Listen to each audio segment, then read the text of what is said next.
नमस्कार। आकाशवाणी से प्रस्तुत है समाचार संध्या।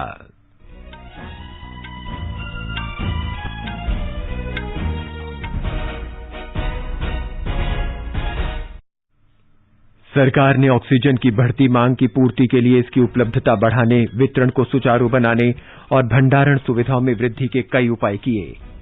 देश में अब तक 17 करोड़ से अधिक कोविड टीके लगाए गए। देश में उपचार करा रहे कोविड रोगियों की संख्या घट रही है, वहीं स्वस्थ होने की दर बढ़ रही है। भारतीय वायुसेना और नौसेना कोविड की वर्तमान स्थिति से निपटने के लिए युद्ध स्तर पर कार्य कर रही है।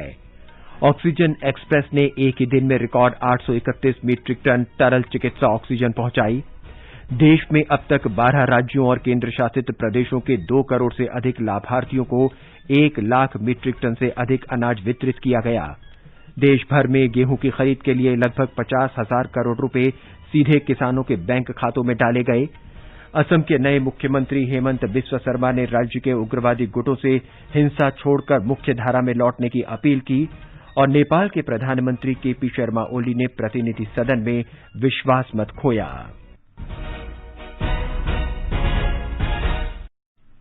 समाचार संध्या में प्रियंका अरोड़ा के साथ मैं नवीन सक्सेना।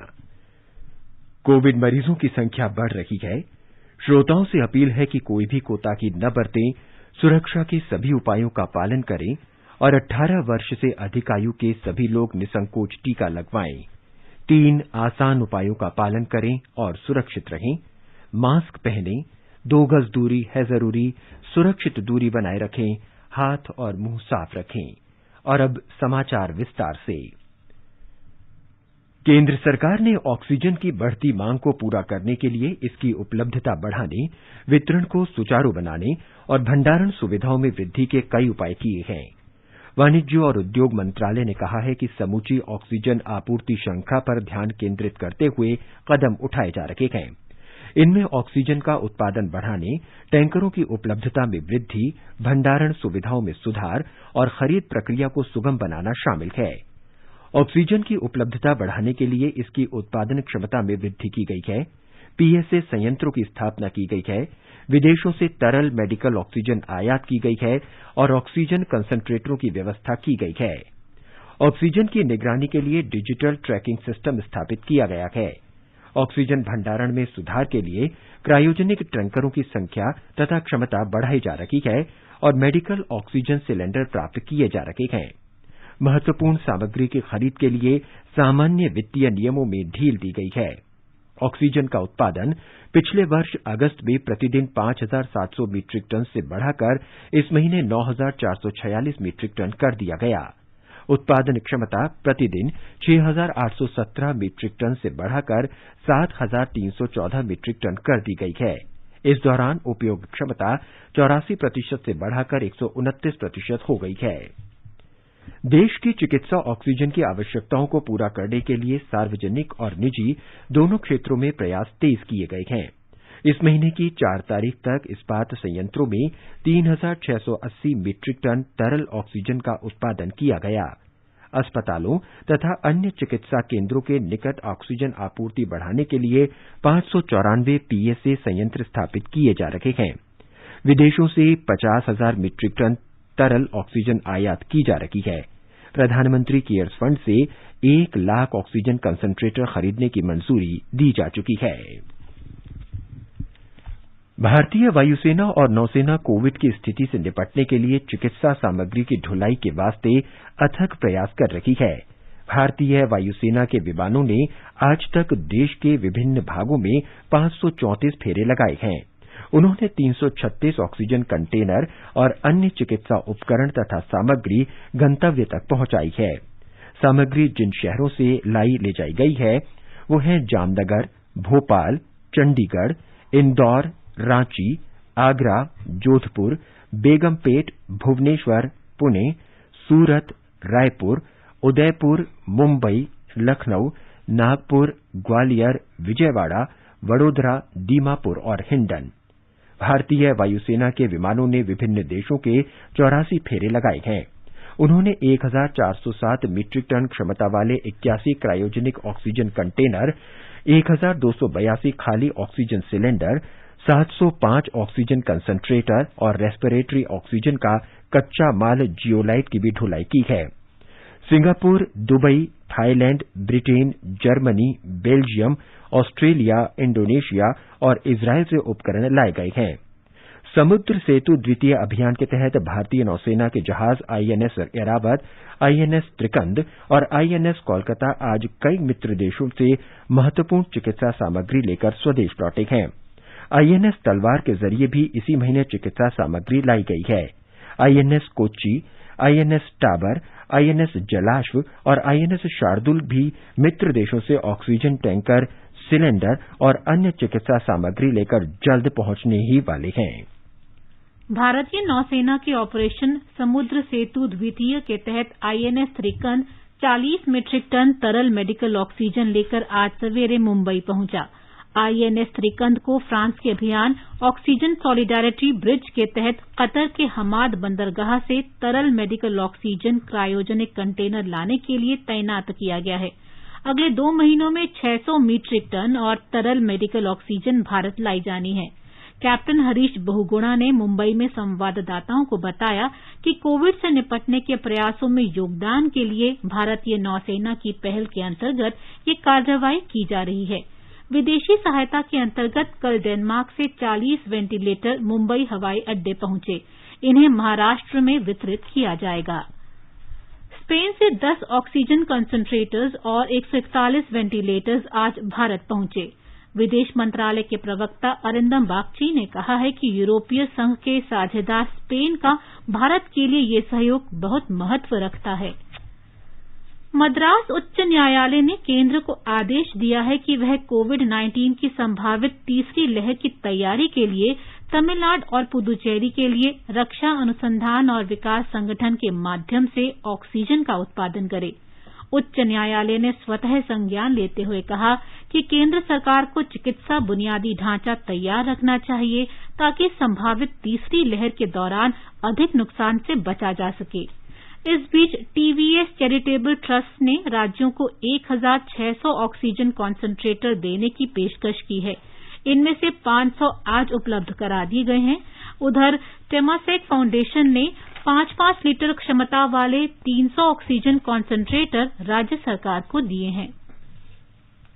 ऑक्सीजन की आपूर्ति में आने वाली बाधाओं को दूर करने और कुछ नए उपाय करते हुए रेलवे देश भर में विभिन्न राज्यों को तरल चिकित्सा ऑक्सीजन पहुंचाकर राहत कार्य में जुटी है।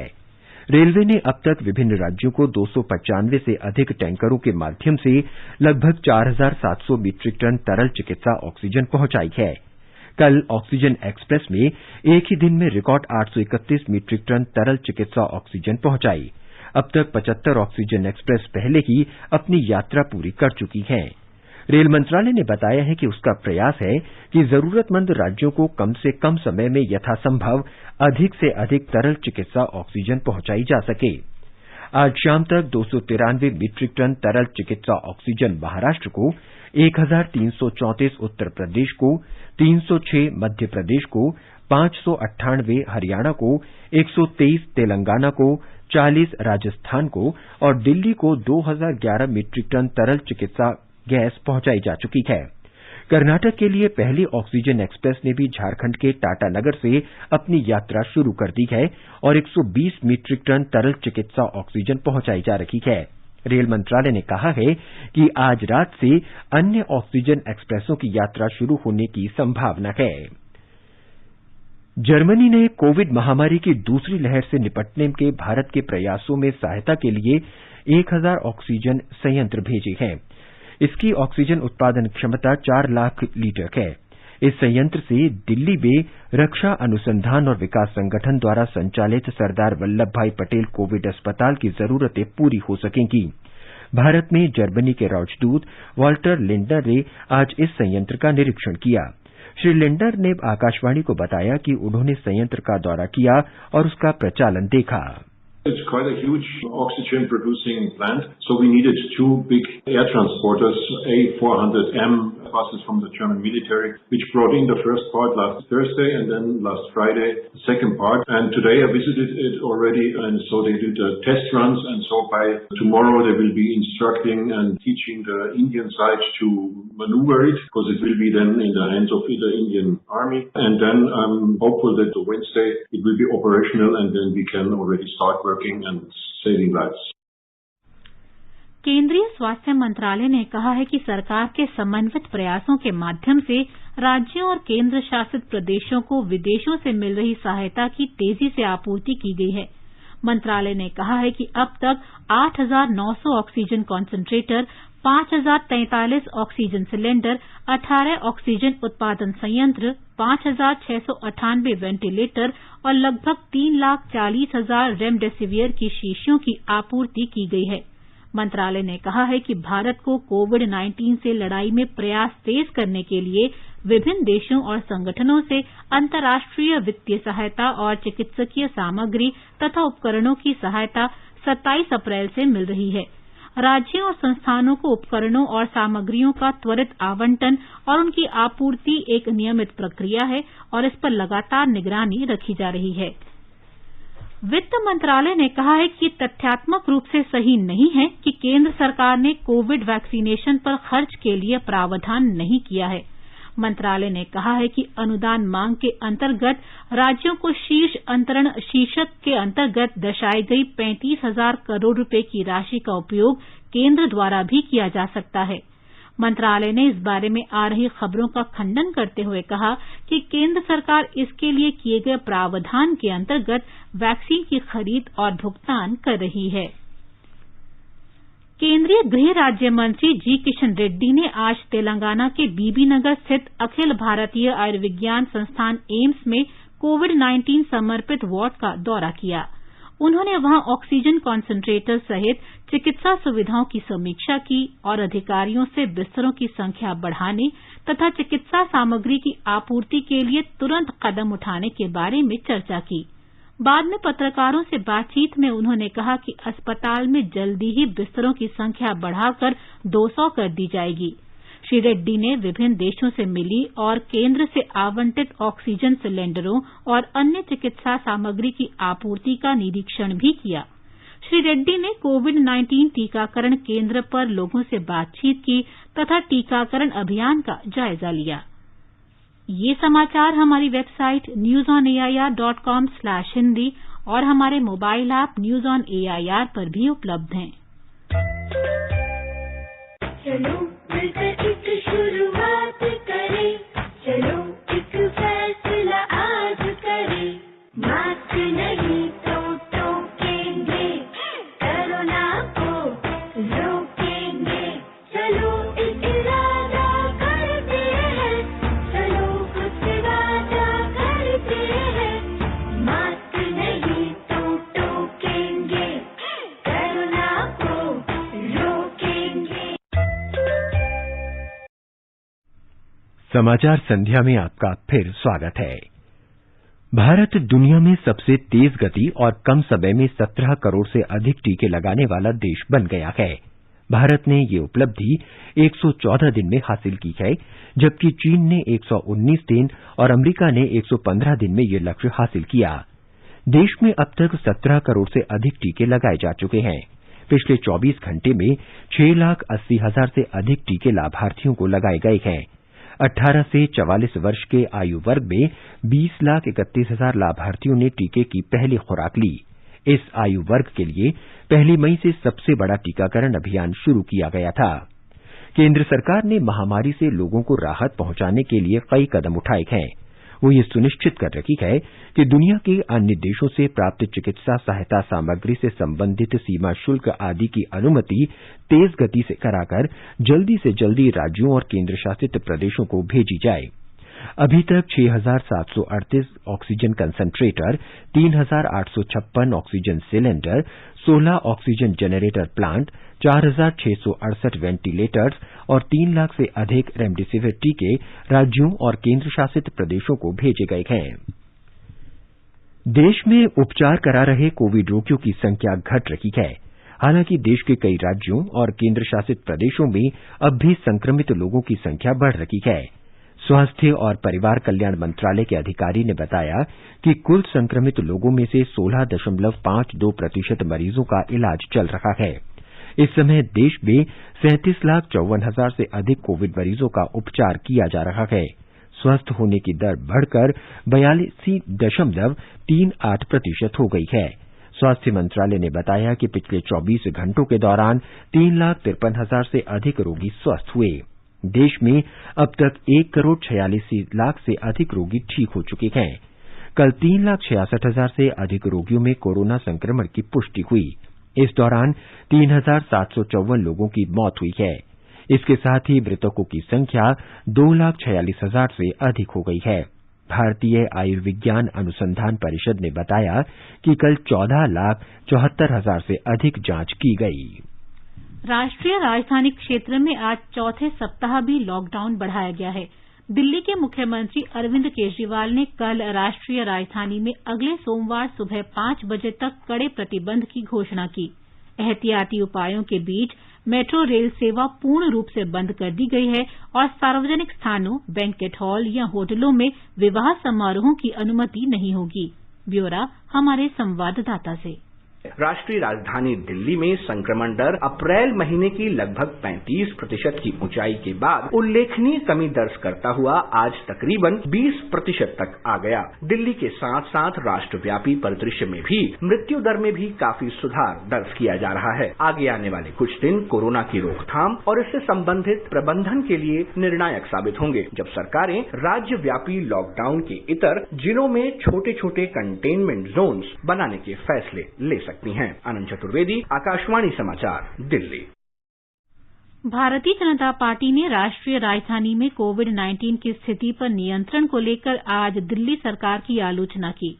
पार्टी प्रवक्ता संबित पात्रा ने मीडिया से बातचीत में कहा कि दिल्ली में प्रति व्यक्ति ऑक्सीजन की उपलब्धता अधिकतम है। उन्होंने इसके बावजूद ऑक्सीजन की अनुपलब्धता होने पर आश्चर्य व्यक्त किया। श्री पात्रा ने कहा कि अरविंद केजरीवाल सरकार कोविड-19 की स्थिति को नहीं संभाल पा रही है। हरियाणा सरकार ने राज्य में लॉकडाउन 17 मई की सुबह 5 बजे तक बढ़ा दिया है। ये लॉकडाउन आज सुबह 5 बजे समाप्त हो रहा था। हरियाणा राज्य आपदा प्रबंधन प्राधिकरण की कार्यकारी समिति के अध्यक्ष विजय वर्धन ने कहा कि पहले लगाए गए प्रतिबंध कुछ विस्तार और बदलाव के साथ जारी रहेंगे। कर्नाटक में कोविड महामारी को देखते हुए लोगों और वाहनों की आवाजाही पर आज से 14 दिनों के लिए प्रतिबंध लगा दिया गया है।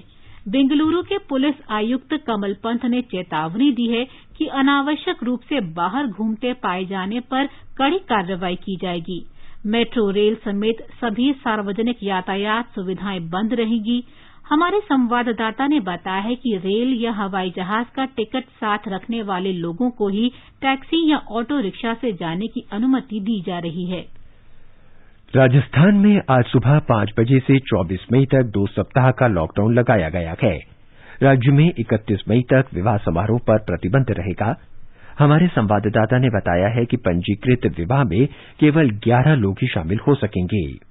लॉकडाउन के दौरान खाद्य सामग्री, सब्जी और फल की दुकानें सुबह 6 बजे से 11 बजे तक ही खुलेंगी। इस अवधि में राज्य में आपातकालीन सेवाओं के अलावा सभी प्रकार का निजी और सरकारी परिवहन बंद रहेगा। एक जिले से दूसरे जिले में, एक शहर से दूसरे शहर में, शहर से गांव तथा एक गांव से दूसरे गांव में भी सभी प्रकार का आवागमन प्रतिबंधित कर दिया गया है। इस अवधि में धार्मिक स्थल भी बंद रहेंगे। ग्रामीण क्षेत्रों में संक्रमण रोकने के लिए मनरेगा के कार्य स्थगित कर दिए गए हैं। श्रमिकों का पलायन रोकने के लिए सरकार ने उद्योगों और निर्माण से संबंधित सभी इकाइयों में कार्य करने की अनुमति प्रदान की है। इस बीच राज्य में कोरोना के सक्रिय मरीजों की संख्या 2 लाख से ज्यादा हो गई है। राज्य में कल संक्रमण के 17,921 नए मामले सामने आए हैं। वहीं 16,880 लोग संक्रमण मुक्त हुए हैं। संक्रमण के कारण पिछले 7 दिन में 1,000 से ज्यादा लोगों की मृत्यु हो गई। जितेंद्र द्विवेदी, आकाशवाणी समाचार, जयपुर।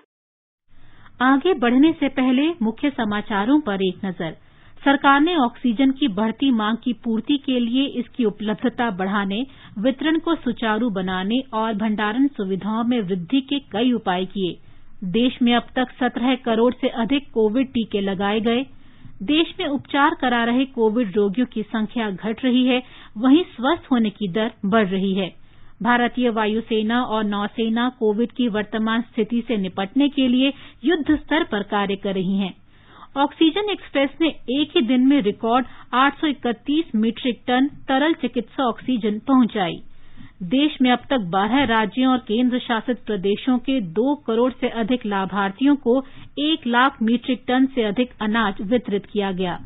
देश भर में गेहूं की खरीद के लिए लगभग 50,000 करोड़ रुपए सीधे किसानों के बैंक खातों में डाले गए। असम के नए मुख्यमंत्री हेमंत बिस्व शर्मा ने राज्य के उग्रवादी गुटों से हिंसा छोड़कर मुख्य धारा में लौटने की अपील की और नेपाल के प्रधानमंत्री केपी शर्मा ओली ने प्रतिनिधि सदन में विश्वास मत खोया। कोविड महामारी ने कई लोगों के मानसिक स्वास्थ्य को प्रभावित किया है। आकाशवाणी समाचार से बात करते हुए डॉक्टर आरपी बेनीवाल, प्रोफेसर मनोचिकित्सा विभाग, डॉक्टर आरएमएल अस्पताल नई दिल्ली ने कहा कि अधिकांश कोविड पॉजिटिव लोग हल्के लक्षणों के साथ घर पर ही ठीक हो जाते हैं। उन्होंने कहा कि लोगों को वायरस से संक्रमित होने के परिणामों के बारे में सोचकर डरना नहीं चाहिए। Try to divert our attention and try to keep busy yourself in other activities of your interest. आपको जिन चीजों में ज्यादा मजा आता है, जैसे किसी को न्यूज पेपर पढ़ने में मजा आता है, किसी को स्टोरी बुक में मजा आता है, किसी को नॉवल में मजा आता है, किसी को सीरियल देखने में मजा आता है, किसी को मूवी देखने में मजा आता है, वो अपने इंटरेस्ट की चीजों में अपने आप को बिजी रखे। एक बार आपने अटेंशन डाइवर्ट किया और एक मूवी शुरू कर दी, वो 2 घंटे तक आपको बिजी रखेगी। अननेसेसरी के अनवांटेड थॉट आपके ब्रेन में नहीं आएंगे और हमें बस उन्हीं को बचाना है। डॉक्टर बेनीवाल ने बताया कि वायरस से संक्रमित होने पर अधिकांश लोगों को अलगाव का डर होता है, जो कि नहीं होना चाहिए। इसके बजाय सकारात्मक सोच के साथ उन्हें उस अवधि का उपयोग उन गतिविधियों में करना चाहिए जो वो अतीत में नहीं कर पाए थे। आप अपनी हॉबीज को पूरा कर सकते हैं, गार्डनिंग कर सकते हैं, कोई इश्यू नहीं है। जिसके पास जैसे कोई गांव में या बड़े घर में रह रहे हैं, जिसके पास लोन है तो वो आराम से लोन में घूम सकता है। आइसोलेट करने का मतलब ये नहीं कि आप सिर्फ रूम में ही कन्फाइंड रहे। तो इन चीजों में अगर आप अपने आप को इन्वॉल्व रखेंगे और बिजी रखेंगे तो आपकी जो नेगेटिविटी है पॉजिटिविटी में बदलेगी और आपको लगेगा कि यस ठीक रहा, मैंने 15 दिन बहुत एंजॉय किया। मॉडर्ना टीके को वैश्विक कोविड महामारी से लड़ाई में सफल चिकित्सा तकनीक के रूप में देखा जा रहा है। फाइजर और मॉडर्ना के टीके बनाने में उपयोग की गई तकनीक में कुछ अलग विशेषताएं हैं जो इसे कोरोना वायरस से लड़ाई में अधिक प्रभावी बनाती हैं। दवाओं और उनसे संबंधित जानकारियों को जुटाने वाले लेखक तथा शोधकर्ता श्री अचल प्रभाला ने आकाशवाणी से विशेष बातचीत में मॉडर्ना प्रौद्योगिकी के बारे में विस्तार से बताया। The mRNA vaccines, the unique thing about them is that they can be produced as a chemical process, not a biological process. All other older vaccine technologies, they require a virus or a protein to be cultivated and grown. And that takes trouble and that also takes time. It means also that the expertise required to make older vaccines is more specialized. So not every pharmaceutical company in India, for instance, can make an older vaccine technology. You have to have worked on the broader class of drugs that vaccines fall under, which are called biologics, in order to be able to make a vaccine. Shri अचल प्रभाला का ये साक्षात्कार आज रात 10:30 बजे FM gold channel पर world news कार्यक्रम में सुना जा सकता है। जम्मू कश्मीर में राष्ट्रीय स्वास्थ्य मिशन के मिशन निदेशक चौधरी मोहम्मद यासीन ने बताया है कि कोविड महामारी के मुश्किल समय में अस्पतालों में अपनी सेवाएं देने वाले MBBS अंतिम वर्ष के विद्यार्थियों को मासिक स्टाइपेंड दिया जाएगा। एक रिपोर्ट। जम्मू कश्मीर प्रशासन ने केंद्र शासित प्रदेश में हल्के लक्षण वाले कोविड मरीजों को चिकित्सा सेवाएं प्रदान करने के लिए MBBS के अंतिम वर्ष के छात्रों की सर्विसेज का उपयोग करने की स्वीकृति दी है। हालांकि ये वरिष्ठ फैकल्टी की निगरानी और पर्यवेक्षण में ही करना होगा। जम्मू कश्मीर के सभी मेडिकल कॉलेजों के प्रधानाचार्यों के नाम एक विज्ञप्ति के अनुसार इन छात्रों को मुआवजे के तौर पर कोविड इमरजेंसी रेस्पॉन्स पैकेज के अंतर्गत 5,000 रुपए मासिक दिया जाएगा। परंतु केंद्रीय स्वास्थ्य परिवार कल्याण मंत्रालय द्वारा जारी अधिसूचना के अनुसार कोविड की देखभाल के लिए उन्हें कम से कम 100 दिनों तक काम करना अनिवार्य होगा। आकाशवाणी समाचार के लिए श्रीनगर से मैं सुनील कौल। केंद्र सरकार ने कहा है कि प्रधानमंत्री गरीब कल्याण अन्न योजना तृतीय के तहत अब तक 12 राज्यों और केंद्र शासित प्रदेशों के 2 करोड़ से अधिक लाभार्थियों को 1 लाख मीट्रिक टन से अधिक अनाज वितरित किया जा चुका है। खाद्य और सार्वजनिक वितरण विभाग के सचिव सुधांशु पांडे ने वर्चुअल संवाददाता सम्मेलन में आज प्रधानमंत्री गरीब कल्याण योजना तृतीय और एक राष्ट्र एक राशन कार्ड योजना के बारे में जानकारी दी।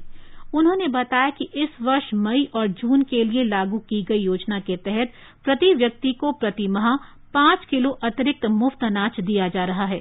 श्री पांडे ने कहा कि अनाज का वितरण कार्यक्रम के अनुसार चल रहा है और 34 राज्यों और केंद्र शासित प्रदेशों ने इस महीने भारतीय खाद्य निगम के डिपो से अब तक 15,55,000 मीट्रिक टन अनाज की ढुलाई की है। श्री पांडे ने यह भी बताया कि एक राष्ट्र एक राशन कार्ड योजना 32 राज्यों और केंद्र शासित प्रदेशों में लागू हो गई है।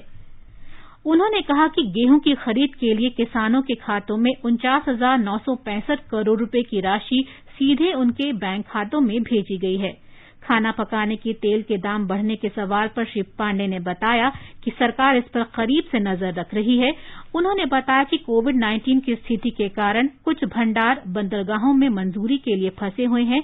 इस समस्या का समाधान हो चुका है। असम के मुख्यमंत्री हिमंता बिस्वा सरमा ने राज्य के उग्रवादी गुटों से हिंसा छोड़ने की अपील की है।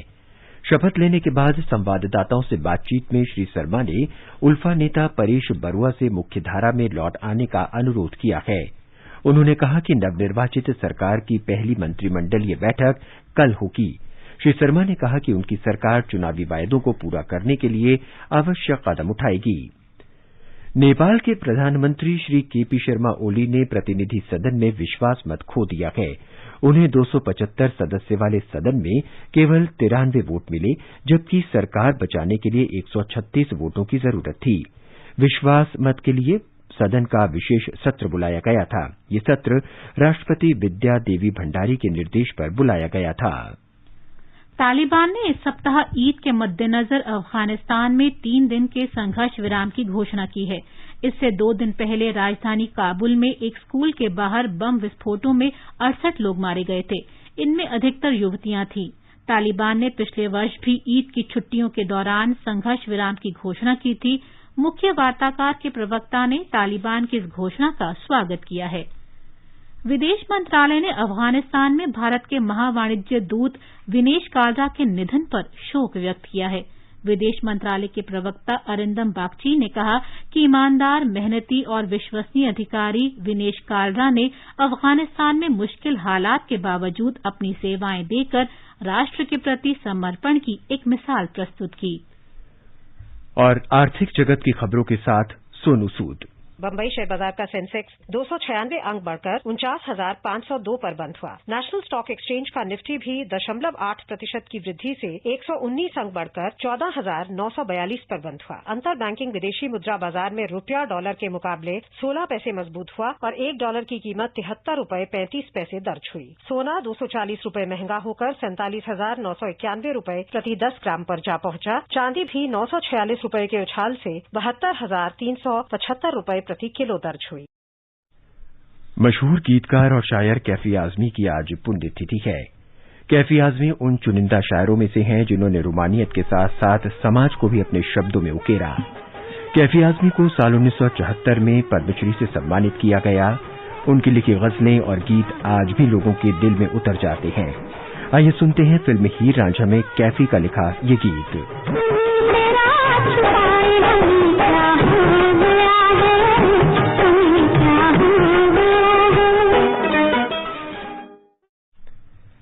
अंत में मुख्य समाचार एक बार फिर। सरकार ने ऑक्सीजन की बढ़ती मांग की पूर्ति के लिए इसकी उपलब्धता बढ़ाने, वितरण को सुचारू बनाने और भंडारण सुविधाओं में वृद्धि के कई उपाय किए। देश में अब तक 17 करोड़ से अधिक कोविड टीके लगाए गए। देश में उपचार करा रहे कोविड रोगियों की संख्या घट रही है, वहीं स्वस्थ होने की दर बढ़ रही है। भारतीय वायुसेना और नौसेना कोविड की वर्तमान स्थिति से निपटने के लिए युद्ध स्तर पर कार्य कर रही है। ऑक्सीजन एक्सप्रेस ने एक ही दिन में रिकॉर्ड 831 मीट्रिक टन तरल चिकित्सा ऑक्सीजन पहुंचाई। देश में अब तक 12 राज्यों और केंद्र शासित प्रदेशों के 2 करोड़ से अधिक लाभार्थियों को 1 लाख मीट्रिक टन से अधिक अनाज वितरित किया गया। देश भर में गेहूं की खरीद के लिए लगभग 50,000 करोड़ रुपए सीधे किसानों के बैंक खातों में डाले गए। असम के नए मुख्यमंत्री हिमंत बिस्व शर्मा ने राज्य के उग्रवादी गुटों से हिंसा छोड़कर मुख्य धारा में लौटने की अपील की और नेपाल के प्रधानमंत्री केपी शर्मा ओली ने प्रतिनिधि सदन में विश्वास मत खोया। इसके साथ ही समाचार संध्या का ये अंक समाप्त हुआ। नमस्कार।